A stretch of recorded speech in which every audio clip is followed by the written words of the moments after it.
The agreement is subject to approval by the IMF management as well as the IMF executive board in the period ahead, contingent on receiving financing assurances from Ghana's partners and creditors.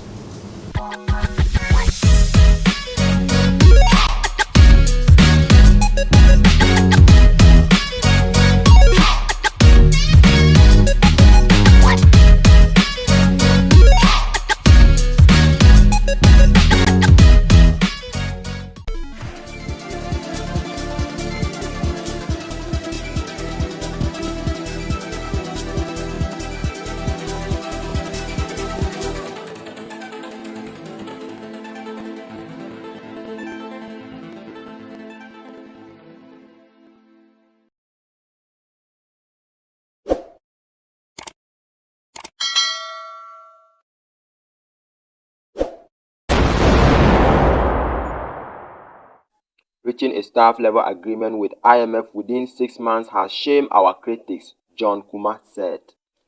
John Kumah, a deputy minister of finance, has lauded the staff-level agreement reached between the government of Ghana and the International Monetary Fund, IMF. He said the agreement within a 6-month period was doubted by political opponents and some analysts.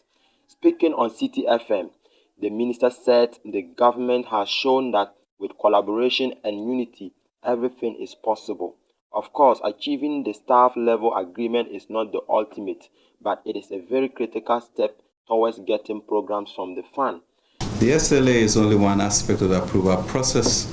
More is yet to be done to secure IMF management and board approval, and that is what we, all of us as Ghanaians, should work to ensure that we go through. Key fiscal measures, structural reforms, and the medium-term macro-fiscal framework in the 2023 budget are aligned with the IMF-supported program. It is therefore crucial that we receive support from all stakeholders, especially Parliament, to ensure that the 2023 budget, including all revenue measures, are passed. Many people did not give Ghana the chance that it would be possible within 5 to 6 months to be able to achieve staff-level agreement in an IMF program. The agreement is subject to approval by the IMF management as well as the IMF executive board in the period ahead, contingent on receiving financing assurances from Ghana's partners and creditors.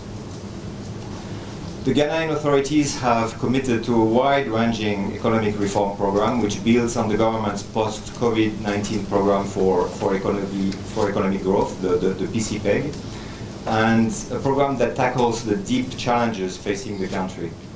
Touching on government meeting the prior action to get the IMF board's approval, the Member of Parliament for the Ejeso constituency stated that we strongly believe that with the same spirit, cooperation and working together, we will be able to achieve that within a record time. He also used the opportunity to rubbish claims that there were not many consultations on the debt exchange program between government and stakeholders, adding that immediate bondholders have been consulted. We have to clarify this issue of stakeholder engagement. Let me state categorically that all direct institutional bondholders were firmly engaged and consulted in the process, but we could not exhaust the indirect beneficiaries like the unions who are not direct bondholders, and of course, we couldn't have exhausted all interested parties. Even though government has announced the program, we are still engaging unions and interested stakeholders who are not direct bondholders and of course beneficiaries of such schemes, Mr. Kumah said.